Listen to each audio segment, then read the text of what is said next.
Bismillah. Assalamualaikum warahmatullahi wabarakatuh. Alhamdulillah. Wassalatu wassalamu ala Rasulillah wa ala alihi wa sahbihi wa man walah wa la hawla wa la quwwata illa billah. Asyhadu an la ilaha illallah wahdahu la syarikalah wa asyhadu anna Muhammadan abduhu wa rasuluhu alladzi la nabiyya ba'dahu ma ba'd. Alhamdulillah, puji syukur kepada Allah, salawat dan salam kepada baginda Rasulullah sallallahu alaihi wasallam. Di kesempatan siang hari ini alhamdulillah Allah masih memberikan kita kesempatan keleluasaan setelah kita melaksanakan ibadah sholat zuhur secara berjamaah di bulan kelahiran Nabi Muhammad sallallahu alaihi wasallam.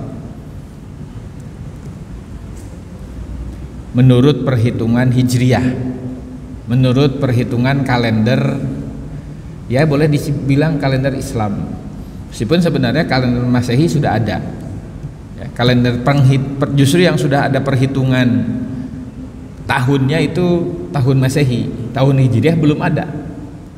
Karena ya tahun Hijriyah dimulai tahun pertamanya ya ketika Nabi Muhammad hijrah. Kalau perhitungan bulan, jumlah bulannya memang sudah ada bahkan sebelum manusia diciptakan. Muharram, Safar, Rabiul Awal, Rabiul Tsani itu semuanya sudah ada. Hanya tidak ada hitungan 1, 2, 3 per tahunnya gitu. Ada istilah 12 bulan, tapi belum dikenal dengan istilah 1 tahun. Dari dulu Nabi Adam turun ke bumi, hitungan bulan sudah ada. Dan tidak diketahui bulan pertamanya yang mana, tidak ada. Tidak diketahui. Sama seperti kalau sekarang ada istilah 1 pekan. 1 pekan dimulainya dari kapan, Pak? Hari ke-1-nya itu yang mana? Hah? Hari ke-1-nya yang mana? Hari Ahad menurut kita, menurut dunia kerja Senin. Baik, nah tidak ada bulan pertama, bulan kedua tidak ada. Baru kemudian setelah ada perhitungan per tahun Hijriyah, diambillah diputuskan bulan pertamanya bulan Muharram, finishnya di bulan Dzulhijjah, baru genap 1 tahun. Baik, enggak nyala biar kelihatan. Baik, hadirin rahimakumullah, menurut catatan saya ini kita sudah sampai pada pembahasan Ibunda Hajar ya. Ibunda Hajar yang bersusah payah mencari pertolongan. Sekali lagi, mencari pertolongan, bukan mencari air ya. Ibunda Hajar adalah orang yang cukup cerdas. Dia sudah sangat mengetahui bahwa di situ itu tidak ada air. Dari mana tahunya? Karena tidak ada tumbuhan, tidak ada pohon. Tidak ada pohon, tidak mungkin ada air. Kalau ada pohon, pasti ada air di bawahnya. Karena sifat pohon itu begitu. Selama ada air di bawah, itu akarnya itu akan terus mencari kepada sumber airnya. Sebagaimana kita, kalau tidak ada satu kehidupan, satu sumber kehidupan di satu tempat, maka kita akan mencari di tempat yang lain. Kalau kita ya kerja pindah. Kalau pohon gimana pindahnya? Enggak. Yang dilakukan pohon adalah terus mencari. Kalau memang ada sumbernya, kalau sudah tidak ada sumber ya dia mati. Nah, karena di situ tidak ada pohon, maka bisa dipastikan tidak ada air. Yang dilakukan oleh Ibunda Hajar adalah mencari pertolongan bolak-balik dari Safa ke Marwah, menaiki bukit Safa, naik ke bukit Safa. Di balik bukit Safa adakah orang yang lewat? Karena Bakkah, lembah Bakkah itu ya bukan tempat orang lewat.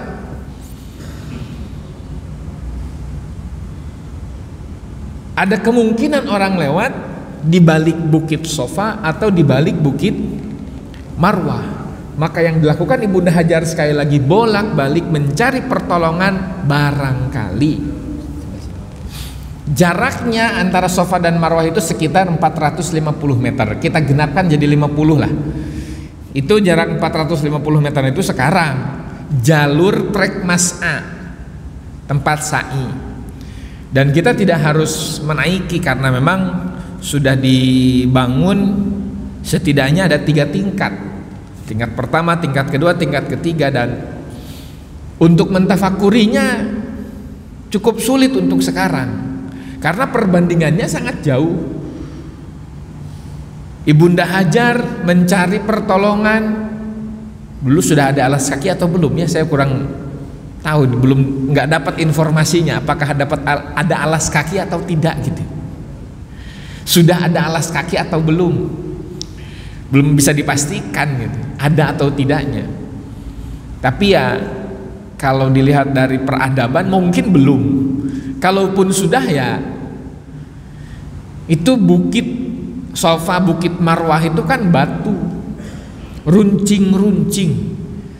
Saya cukup yakin bahwa Ibunda Hajar itu berdarah-darah kakinya ketika melakukan proses yang kemudian akhirnya disebut sebagai sa'i. Sekarang ada orang sa'i berdarah-darah? Nggak ada. Kenapa? Lantainya marmer, dingin, AC. Kalau capek, haus, tinggal minum. Banyak dispenser di sepanjang lorong mas'a itu. Baik, hadirin rahimakumullah, tapi itu yang kemudian dijadikan oleh Allah sebagai bentuk penghargaan, bukan mendapatkan zam-zam, bukan kemudian meminum air zam-zam, tapi proses sa'inya itu. Kita haji atau umroh ndak sa'i ya ndak sah. Baik, hadirin rahimakumullah, ini ilustrasi gambaran sumur zam-zam, dan luar biasanya bagian dari kekuasaan Allah ya, sekian ribu atau mungkin sekian juta liter per hari diambil tapi tidak pernah habis di tengah tempat yang notabene susah air, jarang hujan. Kemudian hadirin rahimakumullah, kayaknya ini sudah ya, yang pembahasan penyembelihan Nabi Ismail sudah belum? Baik, saya ingin saya sudah atau di tempat lain. Hadirin rahimakumullah, sampai akhirnya kemudian singkat cerita kan Nabi Ibrahim meninggalkan Ibunda Hajar dengan Nabi Ismail yang masih bayi pada waktu itu untuk kembali kemudian kepada istri yang pertama, yakni Bunda Sarah. Ketika Nabi Ibrahim usia Nabi Ismail kira-kira usia 10 sampai 12 tahun. Usia 10 sampai 12 tahun Nabi Ibrahim diperbolehkan, diizinkan oleh Allah untuk menjenguk anaknya. Jadi ditinggalkan sekian tahun, Pak. 1 dekade. Betul ya, 1 dekade itu 10 tahun ya. Jadi tidak sembarangan, karena disuruh untuk meninggalkan anaknya itu atas perintah Allah, maka Nabi Ibrahim tidak bertindak berdasarkan kemauan. Nabi Ibrahim waktu itu juga tidak tahu apakah masih hidup atau tidak, tapi karena ketakwaan, keyakinannya kepada Allahnya, yakin bahwa anak dan istrinya yang ditinggalkan di Makkah itu masih hidup. Sampai akhirnya Allah memerintahkan, Allah mengizinkan untuk menjenguknya. Senang gak? Senang luar biasa. Datanglah Nabi Ibrahim ke Makkah menemui istri dan anaknya. Sekali lagi waktu itu ditinggalkan, Allah menyuruh Nabi Ibrahim untuk meninggalkan anak dan istrinya, meninggalkan anaknya terutama, karena Allah tidak ingin ada kemelekatan. Allah uji supaya Nabi Ibrahim meninggalkan, dan ternyata lulus.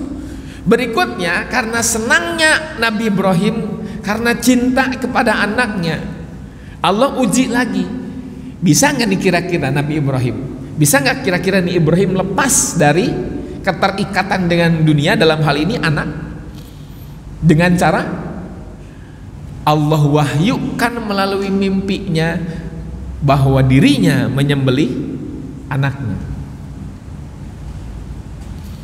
Allah abadikan di surah As-Saffat, a'udzubillahi minasyaitonirrajim, ya bunayya inni ara fil manami anni azbahuk, wahai anakku, sesungguhnya aku melihat dalam tidurku.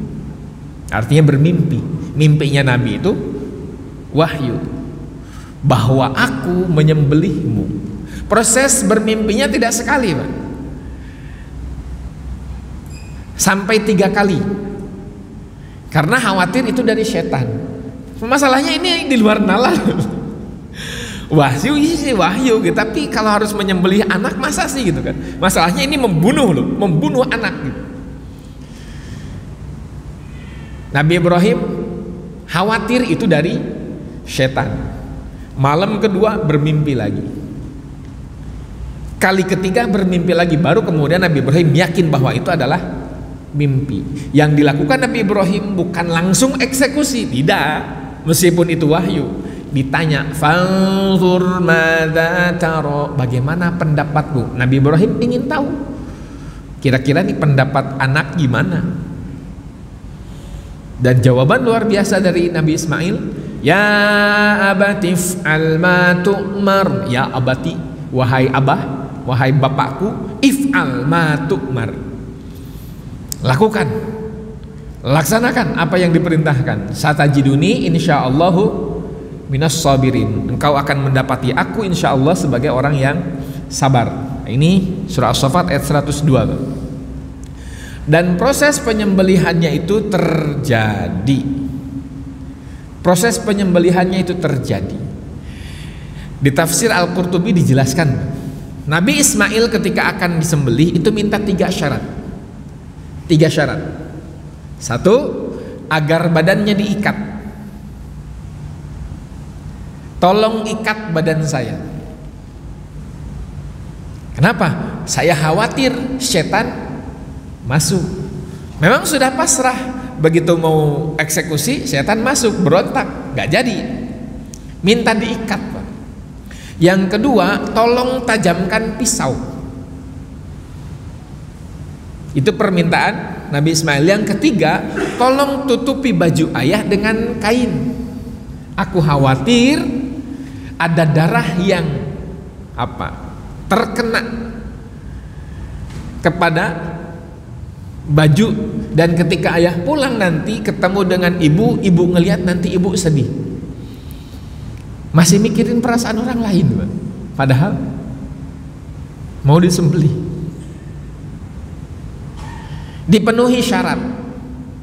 Nabi Ibrahim kemudian di situ dijelaskan falamma aslama, ketika keduanya sudah pasrah. Aslama, pasrah. Falamma aslama, ketika keduanya sudah pasrah, pisau sudah di leher. Pisau sudah di leher. Kemudian Nabi Ibrahim memalingkan wajahnya atau memalingkan matanya. Kenapa? Kenapa memalingkan wajah? Enggak tega. Ini masalahnya anak nih, bukan kambing, bukan sapi. Anak. Tapi dipastikan dulu bahwa pisau sudah nempel di leher. Nabi Ibrahim kemudian memalingkan wajah, baru geser. Terasa panas atau hangatnya darah yang mengalir ke tangan Nabi Ibrahim itu terasa. Terasa. Nabi Ibrahim merasakan kucuran darahnya itu. Tapi begitu dilihat, loh kok jadi kambing? Bukan anaknya, bukan Ismail, tapi kambing. Loh, kayaknya pernah saya sampaikan ini. Ya, benar ya? Nggak apa-apa lah mengulang ya.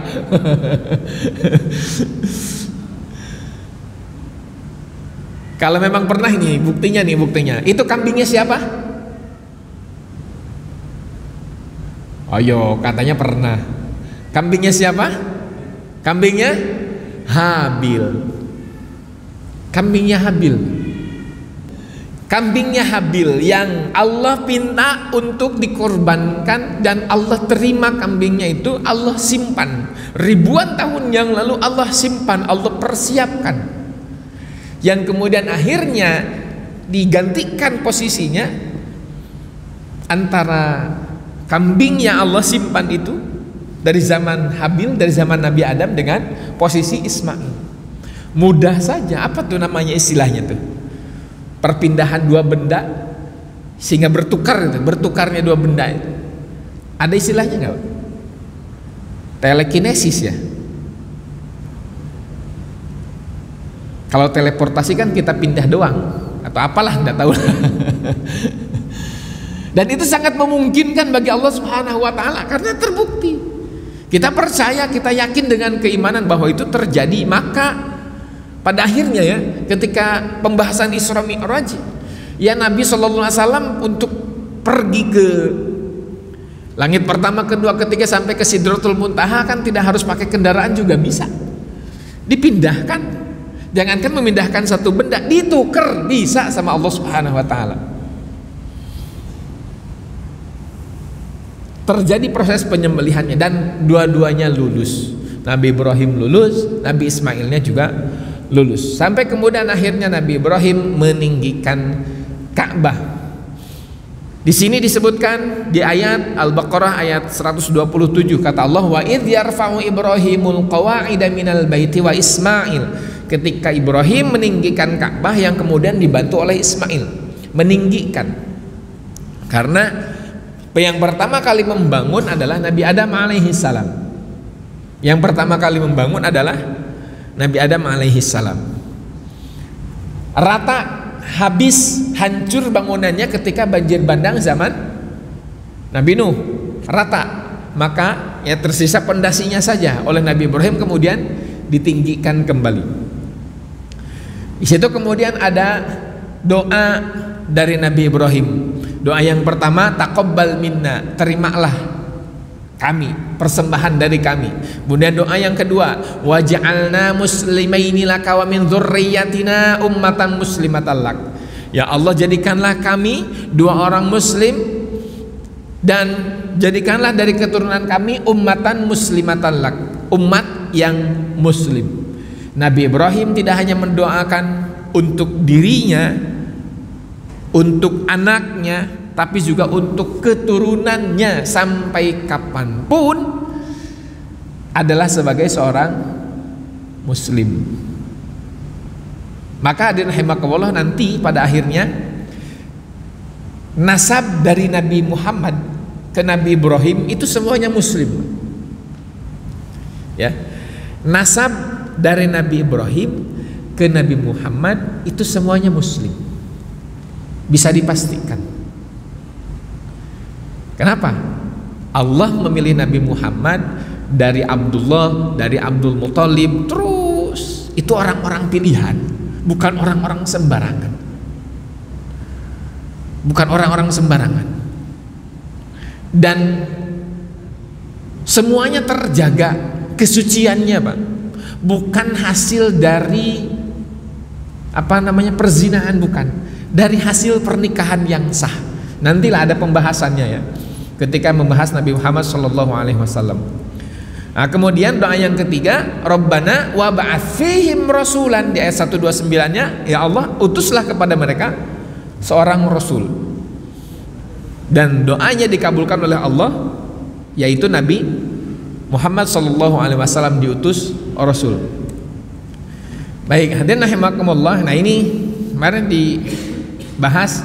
Nah, oh iya, ini betul nih, pernah dibahas sampai sini nih, bahwa Ka'bah itu tadinya persegi panjang, kayak ginilah, ya, persegi panjang. Sekarang kan balok, ya, sisi sama sisi itu sama panjangnya, ya, sisi sama sisi itu sama panjangnya. Dulu aslinya panjang, sampai akhirnya kemudian di tahun ke usia Nabi 35-an tahun lah. Usia Nabi 35 tahun. agak susah nyebutin tahun-tahun keberapa. Pokoknya usia Nabi 35 tahun min 5 tahun sebelum Nabi Muhammad diutus menjadi Rasul. Terjadi banjir bandang lagi yang merobohkan Ka'bah. Sampai akhirnya Ka'bah dibangun ulang. Baik. Nah ini apa-apa yang menjadi alasan kenapa kemudian Nabi Ibrahim disebut sebagai seorang muslim. Para ulama lebih sepakat bahwa Nabi Ibrahim adalah muslim pertama. Meskipun ada pendapat yang lain bahwa muslim pertama itu bukan Nabi Ibrahim tapi Nabi Nuh. Bahkan ada ayatnya. Kita ambil pendapat yang Nabi Ibrahim sebagai muslim pertama. Islam sebagai sebuah agama mulai disematkan, disebut nama agama Islam itu mulai dari Nabi Ibrahim. Agama-agama sebelum Nabi Ibrahim disebut agama tauhid. Orangnya disebut muwahhid, orang yang bertauhid. Agamanya Islam, orang yang beragamanya disebut muslim. Hanya perbedaan, hanya perubahan nama saja, Pak. Masuk lagi. Cing, jangan di masjid, Cing. Aduh, kucing. Suruh pergi, nggak mau pergi. Kalau main-main doang sih nggak masalah. Ini masalahnya main-main yang lain ini. Baik, hadirin rahimakumullah, Nabi Ibrahim disebut sebagai muslim. Agama Islam baru disebut sebagai agama, gitu. Islam sebagai agama baru zaman Nabi Ibrahim. Hanya perbedaan pergantian nama. Sama seperti TNI. Sekarang kan namanya TNI. Dulu namanya apa? ABRI. Tugas dan fungsinya kan sama. Cuma beda nama saja, beda istilah saja. Bahkan dulu sebelum ABRI ada lagi namanya TKR. Ketahuan usia-usianya sudah atau yang masih muda enggak katanya. Karena baca sejarah. TKR, Tentara Keamanan Rakyat. Nah, tugas dan fungsinya sama, hanya perubahan nama. Begitu juga asalnya agama tauhid berubah menjadi agama Islam karena sudah mulai ada syariat. Sudah mulai ada syariat yang harus dilakukan. Kalau waktu masih agama tauhid, cukup dengan bertauhid, menyembah Allah bagaimanapun bentuk dan caranya, yang penting tauhid, la ilaha illallah. Baru kemudian setelah Nabi Ibrahim ada syariat-syariat. Salah satunya syariat khitan.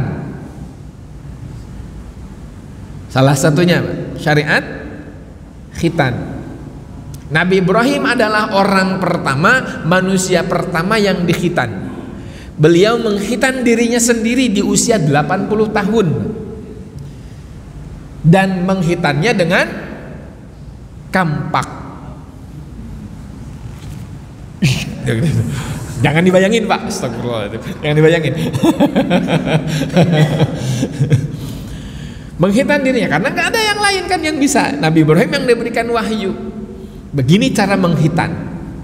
Jangan semua, diambil sebagiannya doang. Kemudian ada sholat. Nabi Ibrahim, Nabi Ismail itu adalah orang yang suka sholat. Ada nanti syariat-syariat dari Nabi Ibrahim. Hingga dari rangkaian hal yang Allah berikan, bentuk ujian-ujian yang Allah berikan, Allah sebutkan wa idzibtala Ibrahim rabbuhu bikalimatin fa'atammahun. Ingatlah ketika Allah menguji Ibrahim bikalimatin, dengan beberapa kalimat antara perintah dan larangan, fa'atammahunna, maka dia menyempurnakannya. Menyempurnakan, tidak hanya menyelesaikan tapi menyempurnakan. Tidak hanya melaksanakan tapi menyempurnakan. Artinya ya diselesaikan dengan sempurna, excellent. Tidak ada cacat, tidak ada keraguan dalam proses dan kemudian hasilnya. Baik, hadirin rahimakumullah. Nah, maka dari sini kita sebutkan agama Nabi Ibrahim adalah agama Islam, dan sejak dulu Allah menurunkan agama Islam, tidak pernah menurunkan agama yang lain. Yang disebut dengan agama samawi atau agama langit itu ya hanya agama Islam. Terus kenapa kok ada agama-agama yang lain? Itulah bentuk distorsi atau penyimpangan yang akan kemudian kita bahas nanti. Dulu pertama kali ada penyimpangan zaman Nabi Nuh, kemudian ada lagi penyimpangan di zaman Nabi Hud, Nabi Soleh, Nabi Lut, Nabi Ibrahim. Terjadi penyimpangan, diutus Nabi. Terjadi penyimpangan, diutus Nabi. Umatnya menerima, selamat. Umatnya menolak, azab. Begitu siklusnya. Baik, hadirin rahimakumullah. Nah, ini keturunan Nabi Ibrahim, ya. Keturunan Nabi Ibrahim. Yang pertama Ishak, yang kedua sebenarnya yang pertama itu Ismail, ya. Anak pertama Nabi Ibrahim itu Ismail.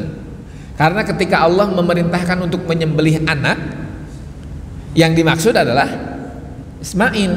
Ishak belum lahir, Pak. Jadi selisih antara Nabi Ismail dengan Nabi Ishak itu sekitar 10 sampai 12 tahun atau 12 sampai 14 tahun menurut pendapat yang lain. Selisihnya tuh gitu.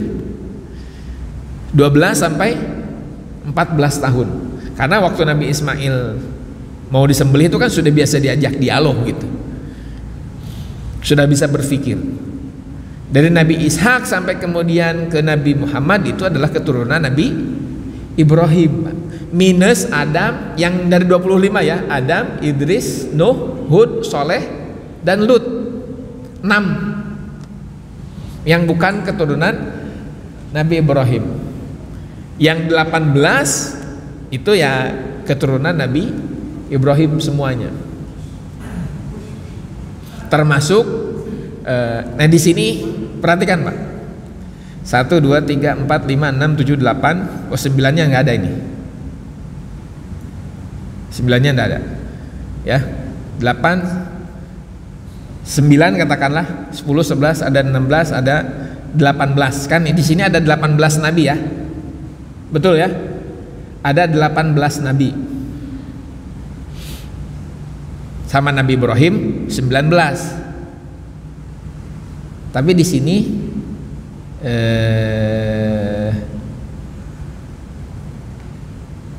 nggak ada satu nih. Siapa Pak kira-kira? Siapa kira-kira? Di sini nggak ada nih satu orang nabi.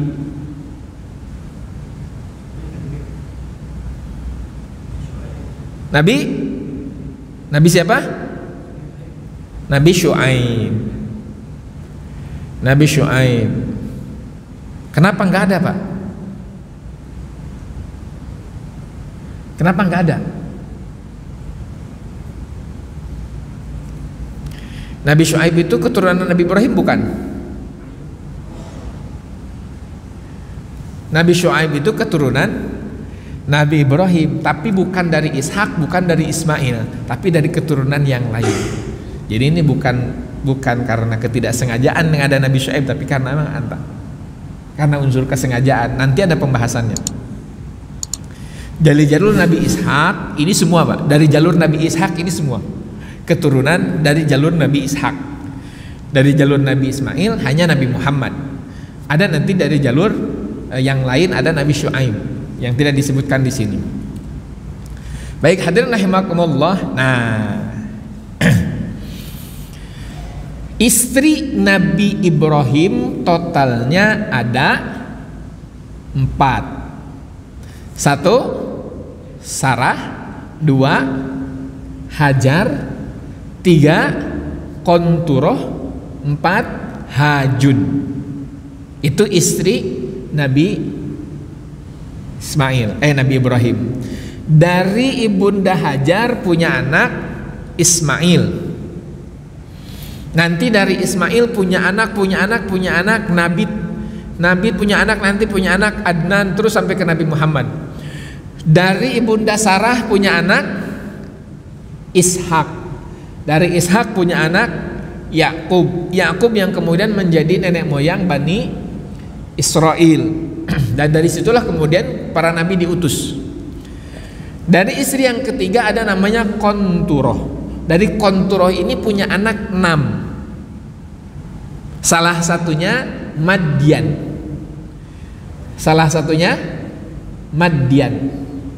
Madian nanti menjadi suatu kaum, suatu bangsa Madian. Yang dari Madian itu kemudian terjadi penyimpangan, diutuslah seorang nabi bernama Syuaib. Wa ila Madyana akhahum Syuaiba, dan kepada kaum Madian kami utus seorang nabi bernama Syuaib.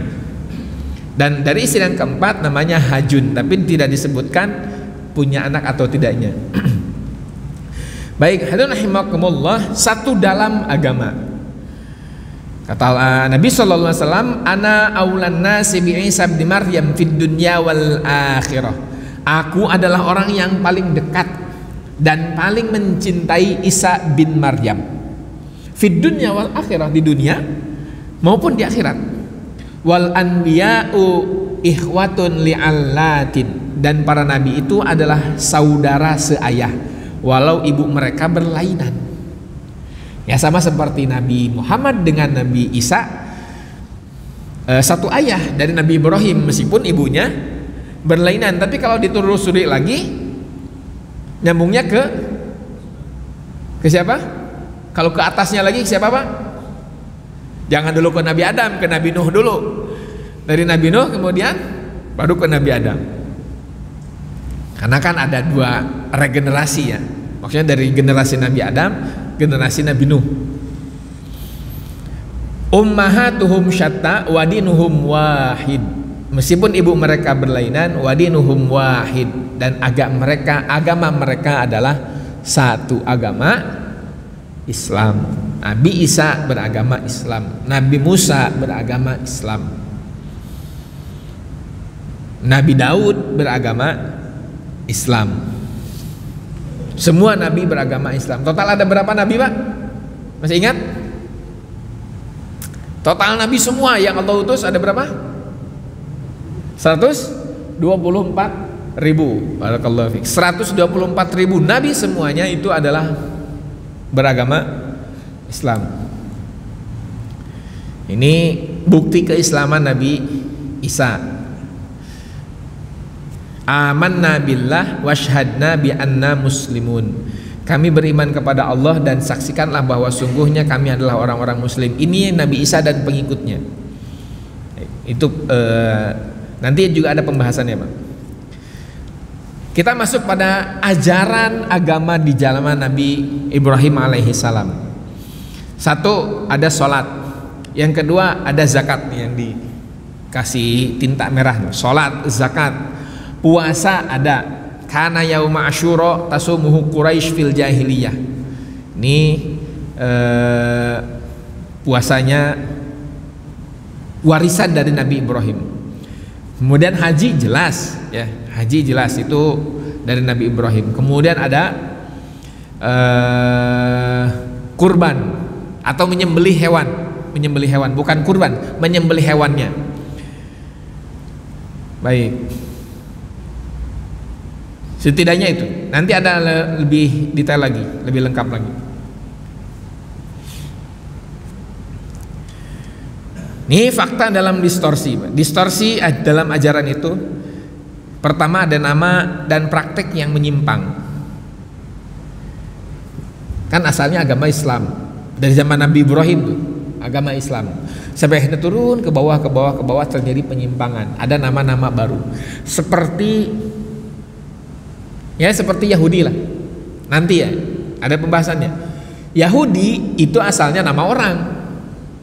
Ya, Yahudi itu nama orang. Yehuda, dari keturunan Bani Israel. Yahudi ini nama orang yang kemudian menjadi nama suatu kaum, suatu bangsa, bangsa Yahudi. Bangsa Yahudi adalah penyebutan orang di luar Bani Israel untuk menyebut Bani Israel. Bisa dipahami? Orang di luar Bani Israel menyebut Bani Israel itu bangsa Yahudi, bukan Bani Israel. Kenapa? Karena terlalu dominannya dari keturunan Yahudi, sangat mendominasi gitu. Sangat dominan. Jadi orang di luar menyebutnya bangsa Yahudi. Sama kayak merek lah Pak sekarang. Ya. Kalau kita beli air kemasan botol, kita nyebutnya apa, Pak? Mohon maaf bukan iklannya, tapi ini contoh saja, gambaran. Kita nyebutnya apa? Padahal yang dibeli Fit misalkan, Le Mineral misalkan, tapi kita bilangnya Aqua karena itu yang dominan gitu. Pokoknya air dalam kemasan kita bilangnya Aqua. Mesin penyedot air, Pak, kita bilangnya mesin sumur apa bilangnya? Sanyo. Padahal kan itu merek. Padahal yang kita punya Sanyo bukan. Mungkin nasional, mungkin apa gitu kan. Karena dominan. Nah, di luar Bani Israel menyebut Bani Israel itu Yahudi. Yahudi. Sampai akhirnya kemudian bangsa Yahudi berubah menjadi agama. Padahal mereka beragama Islam, tapi akhirnya bergeser menjadi agama. Termasuk agama-agama yang lain. Atau di kita ada kepercayaan Islam kejawen, ya, atau di Sunda ada Sunda Wiwitan. Itu kalau dibiarkan, ya, kalau dibiarkan Islam kejawen, nanti Islamnya hilang tuh. Jadinya agama kejawen. Islam Sunda Wiwitan. Kalau lama-lama dibiarkan, makin lama Islamnya hilang, jadi agama Sunda Wiwitan. Atau yang lain lah, di daerah-daerah yang lain yang mungkin ada kepercayaan. Itulah awal mula penyimpangan. Kami bukan menyimpang dari Islam, kami Islam, tapi lama-lama menjadi agama baru gitu. Nama masih sama tapi praktek yang kemudian menyimpang, atau yang begitu. Namanya sama tapi prakteknya menyimpang. Ada lagi nama dan praktek yang tidak menyimpang. Namanya tidak menyimpang, prakteknya tidak menyimpang. Nah, ini yang benar. Agama Islam, prakteknya praktek Islam. Nah, ini jumping dulu ya. Tugas para nabi secara umum, tugas nabi yang terakhir, tugas Nabi Muhammad SAW adalah menyempurnakan atau mengikuti. Sebenarnya tugas Nabi Muhammad itu mengikuti ajaran Nabi Ibrahim, tapi kemudian disempurnakan karena ada beberapa poin yang bukan tidak pas mungkin ya, yang diganti lah. Nanti ada sikap Nabi Muhammad terhadap syariat yang ditinggalkan oleh Nabi Ibrahim. Summa auhayna ilaika anittabi' millata Ibrahim hanifa. Kami wahyukan kepadamu agar mengikuti agama Ibrahim yang hanif, yang lurus. Nah, ini tugas Nabi Muhammad juga. Merekonstruksi ulang akidah, ibadah, dan akhlak masyarakat Mekah secara khusus, umum untuk semua masyarakat Mekah, Arab, dan manusia secara keseluruhan. Itu tugas Nabi Muhammad. Yang kedua, mengganti 100% jika telah terjadi penyimpangan yang parah, seperti praktek manasik nanti ada pembahasannya. Mempertahankan istilah keagamaan yang ada di masyarakat tetapi prakteknya diperbaiki. Kemudian tetap menjaga dan memelihara ibadah yang telah ada selama tidak ada penyimpangan di dalamnya. Jadi yang pertama merekonstruksi, yang kedua mengganti, yang kedua dipertahankan, yang berikutnya dipertahankan. Jadi tidak diikuti semua, tidak juga dibuang semua. Ini Pak, ini mau dibahas sekarang atau nanti pas pembahasan Nabi Muhammad? Nah, nanti aja. Sampai sini ada pertanyaan, Pak? Kita sudah sampai slide berapa ini? Dikit lagi. Tapi tidak apa-apa lah. Ini gambaran. Nanti di season berikutnya ada pembahasan yang lain. Kita sebutkan dulu Pak, fakta tentang kota Mekah.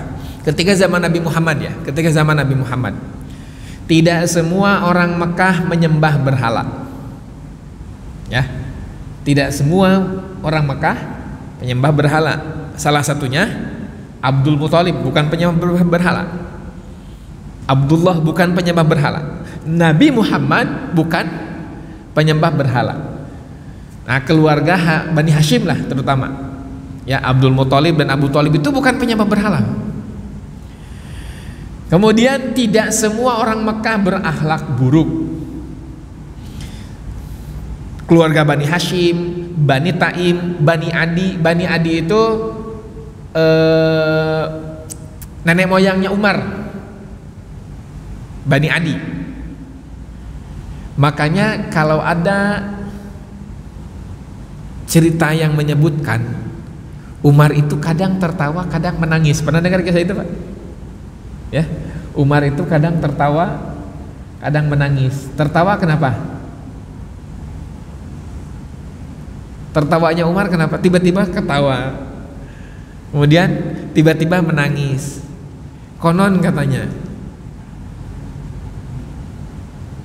ketika dia tertawa, dia teringat tentang sebuah perjalanan yang sebelum melakukan perjalanan dia menyiapkan berhala dari patung roti. Di perjalanan perbekalan habis, yang akhirnya mau nggak mau berhalanya dimakan. Yang kedua, Umar terkadang suka menangis. Kenapa? Karena teringat pernah membunuh anaknya. Ini kisah mengada-ngada, Pak. Umar bukan orang bodoh. Umar tidak pernah membunuh anaknya.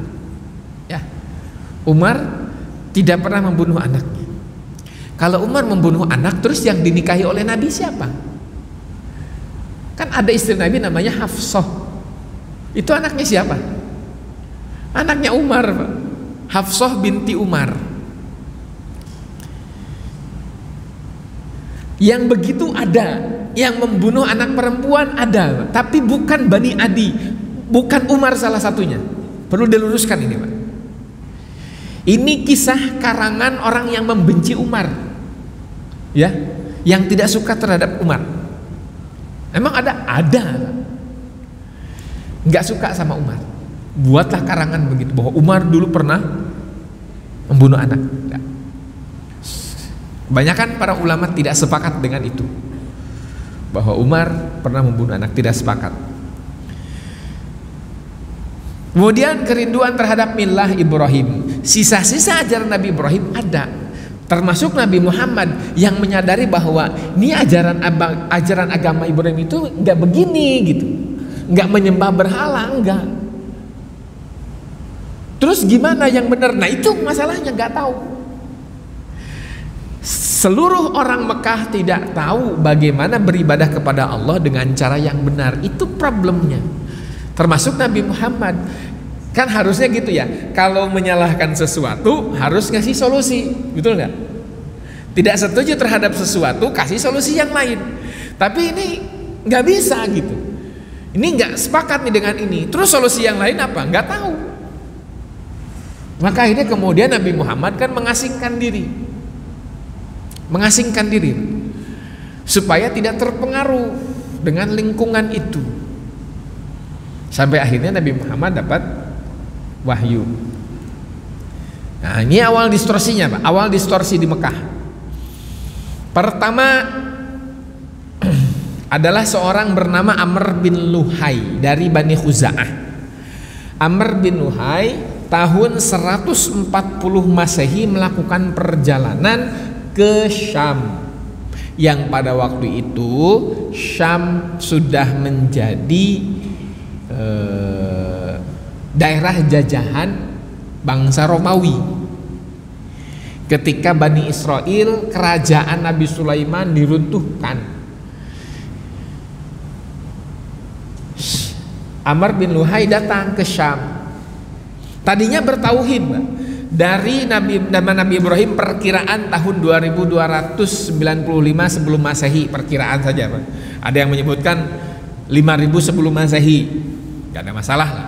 Yang jelas masyarakat Mekah dari Nabi Ibrahim, Nabi Ismail sampai ke tahun 140 Masehi itu bertauhid. Tidak ada kesyirikan. Semuanya menyembah Allah sebagaimana praktek yang dilakukan oleh Nabi Ibrahim. Hingga akhirnya kemudian Amr bin Luhai datang ke Syam, dia melihat orang-orang sedang menyembah berhala. Amr bin Luhai datang, ngapain kalian? Kami sedang menyembah Tuhan. Kata Amr bin Luhai, bagus juga nih Tuhan gini caranya nih. Kenapa? Tuhannya kelihatan, jadi enak nyembahnya. Mungkin kalau ada dialog, emang ente nyembahnya gimana? Kita nyembah kepada Allah. Allah itu di mana? Allahnya di mana? Nggak tahu di mana. Karena kan manusia itu makhluk visual, butuh terhadap sesuatu yang konkret. Kalau yang disembahnya kelihatan lebih enak. Nggak perlu gitulah. Kita sholat depan Ka'bah langsung dengan sholat di sini, Pak. Beda rasanya? Beda rasanya? Lebih khusyuk di mana? Lebih khusyuk di sini atau di Masjidil Haram yang Ka'bahnya kelihatan? Kalau bilangnya nggak ada bedanya kebangetan sih, Pak. Memang Ka'bah itu ya cuma Ka'bah, hanya sebagai kiblat. Tapi kalau Ka'bahnya kelihatan tapi sholatnya udah nggak khusyuk, aduh sayang banget gitu. Masalahnya nilainya beda. Sholat di Masjidil Haram dengan sholat di masjid yang lain itu beda. Bahkan dia menduduki peringkat pertama. Di Masjidil Haram 100.000 kali sholat di rumah, di tempat lain. Masjid Nabawi 10.000 kali di tempat yang lain. Masjidil Aqsa 1000 kali di tempat yang lain. Di tempat-tempat seperti itu kita nggak bisa hadirkan kehusyuan, kita nggak bisa khusyuk, waduh rugi gitu. Baik, hadirin rahimakumullah. Nah, sampai akhirnya kemudian ya Amr bin Luhai datang kembali ke Makkah dengan membawa berhala. Yang dibawa adalah Baal, dewa bulan.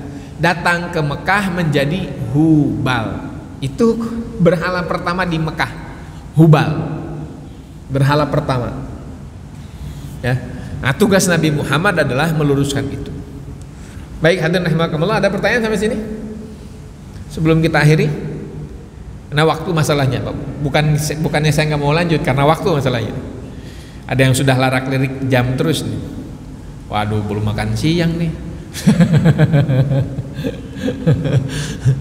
Jamnya istirahat ini masalahnya kan. Baik, itu barangkali yang bisa disampaikan ya. Nanti kita akan melanjutkan pembahasan Nabi Ismail, kita skip dulu ya. Perjalanan Nabi Ismail sampai ke Nabi Muhammad kita skip dulu. Kita akan bahas perjalanan Nabi Ishak ya. Perjalanan Nabi Ishak. Nah, di situ ini banyak kisah-kisah yang bisa kita jadikan poin pelajaran bahwa untuk menjadi benar tidak harus mengalami kesalahan terlebih dahulu. Ya. Untuk mendapatkan kesuksesan kita tidak perlu mengalami kegagalan terlebih dahulu. Cukup belajar dari kegagalan orang-orang sebelumnya.